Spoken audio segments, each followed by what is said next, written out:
Good morning, everyone. Welcome back to my channel. It's Dr. Ruddy. Today's topic is, does she have breast cancer? I'd like to dedicate this video to Dr. Jan Houston.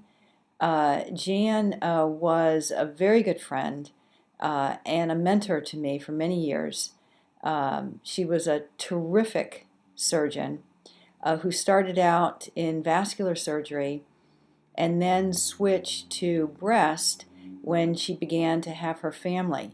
So she had 2 children beginning in her 40s, and then she adopted 10 more. Jan was absolutely a wonderful person, and yesterday morning she was out walking her dog, and she was hit by a car and killed, and her dog died as well. So everyone around here is still reeling from the news. It's very hard to believe that she's gone. So I'd like to dedicate this video to her and to her 12 children. So the topic is, does she have cancer? And I'd like to begin with a case history. This case history does not involve one of my 10,000 patients, but it involves a member of my family, so you know the story is going to be a good one.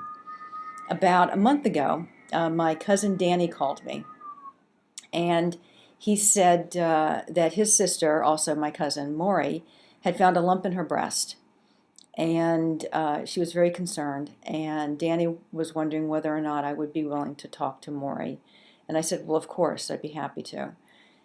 So 2 minutes later, of course, the phone rang, and it was Maury. And she had gone to the gynecologist for her routine physical examination, and he had found a lump in her breast, and when he pointed it out to her, she could then appreciate it. So he sent her for a mammogram and ultrasound, and both of them were abnormal, and the radiologist recommended that she have a biopsy. So, of course, Maury was very concerned. Everyone was very concerned. Every woman who finds a lump in her breast is very concerned. And the recommendation was that Maury should have a needle biopsy. And she was a little concerned about that because one of her friends had said, no, you shouldn't have a needle biopsy. Just go ahead and have the whole thing removed, and that was the right thing to do. And so not only was Maury very concerned about what was this lump, but she was very unsure about how she should proceed in terms of having the biopsy. Now, Maury is 53 years old, and her mother, my aunt, was diagnosed with breast cancer in her 70s. So Maury has a bit of a positive family history and a risk factor for breast cancer, but it's not a strong one because Aunt Patty didn't get her breast cancer until she was actually quite old. She went on to die really of old age at the age of 90, and her breast cancer never came back. The other thing is that Maury is a single mother with 8 children, and she homeschools them, and she holds down a job. So Maury deserves not only her own YouTube channel, she deserves her own network. Anyway, I recommended that Maury just have a needle biopsy.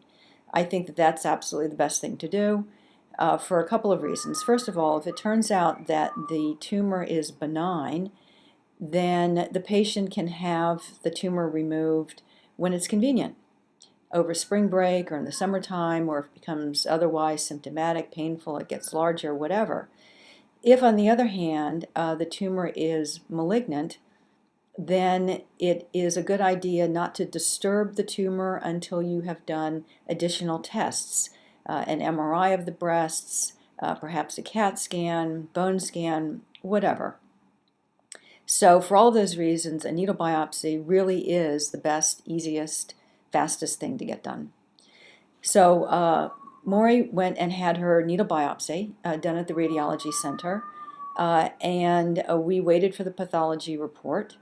And the question really, which is what we're going to discuss today, what is cancer? Does she have cancer?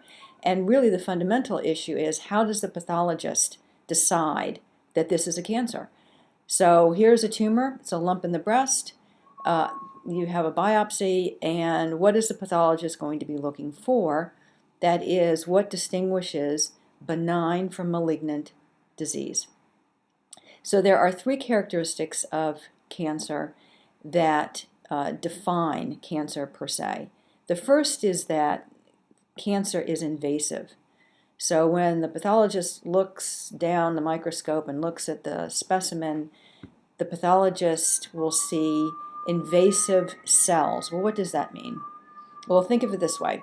If I were going to build a deck on the back of my house, and I started building, I got a permit, and we're zoned to have a deck on the back of our house. It's not a problem. I build the deck, and it's a medium-sized deck, and that's fine, and it's beautiful, and it's inspected, and it's perfect. That is what we would call a benign tumor, okay?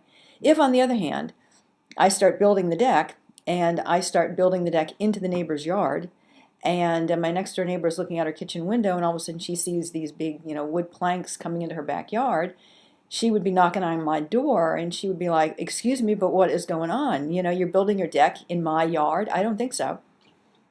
That is invasive. So when a tumor grows just in its own backyard, for instance, that's benign. If the tumor begins to invade other boundaries, other neighbors' backyards, that's invasive. So a breast cancer starts to invade throughout the breast. A lung cancer, for instance, would be growing in the lung, but could also grow into the bone, grow into the heart, grow into the windpipe, those kinds of things. So the first thing is that the pathologist looks and sees that these cancer cells are invading. They're moving beyond their boundaries into other territory. The second thing is that cancer cells have the ability to metastasize. We know that. Benign tumors will grow. They can grow fast. They can grow large, but they only stay where they're put. Cancer cells, on the other hand, have the ability to grow and move. So let's use another example. Osama bin Laden was a terrorist, and he had a great idea. Let's, blow up, as much of the United States as we can. And he hatched this plan, and he hired and welcomed into his group other terrorists, and they organized themselves and moved out so that there were terrorist cells growing in Europe, and then some terrorist cells that came to the United States, and the rest of the story, 9/11. Okay, so cancer cells can do that. So bin Laden was the primary tumor, and everyone who helped him were the terrorist cells. Cancers have the ability to metastasize. They can send cells that start in the primary tumor out to other parts of the body. So they can start living in the lungs and the liver and the brain and the bone and so forth. Benign tumors never do that.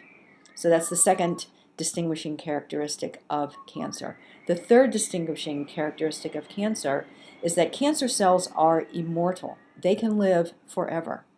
There's a very interesting book called The Immortal Life of Henrietta Lacks. You may have heard of this. It's the story of the woman who had cervical cancer and whose cancer cells were then cultured. And what they discovered was that not only could they grow these cancer cells in sort of, let's say, petri dishes, but those cancer cells never died. As a matter of fact, Henrietta Lacks died of cervical cancer, but her cancer cells are still alive. And there are millions of tons of these cancer cells that belonged to the original tumor that was growing in the cervix of Henrietta Lacks. So the advantage that cancer cells have is that they can outlive you.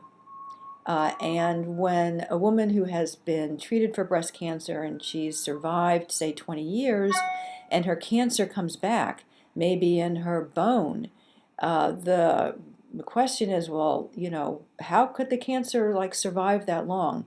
Cancer cells can live forever. They can outlive you. So those are the three characteristics of cancer cells. The first is that they are invasive. The second is that they can metastasize. And the third is that they can live forever given the proper ingredients and environment.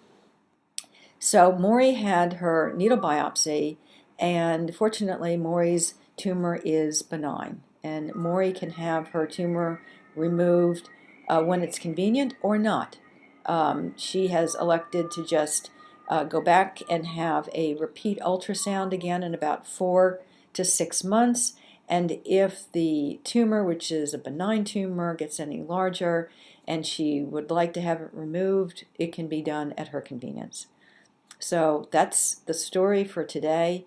Maury does not have breast cancer, thank God.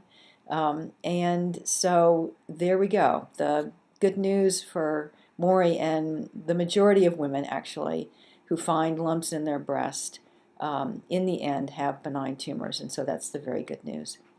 Thanks for watching. Please like, follow, submit your questions. I'm more than happy to address specific questions that my viewers have. Please subscribe and share. Welcome back next time you come. Thumbs up to you and thumbs down to breast cancer.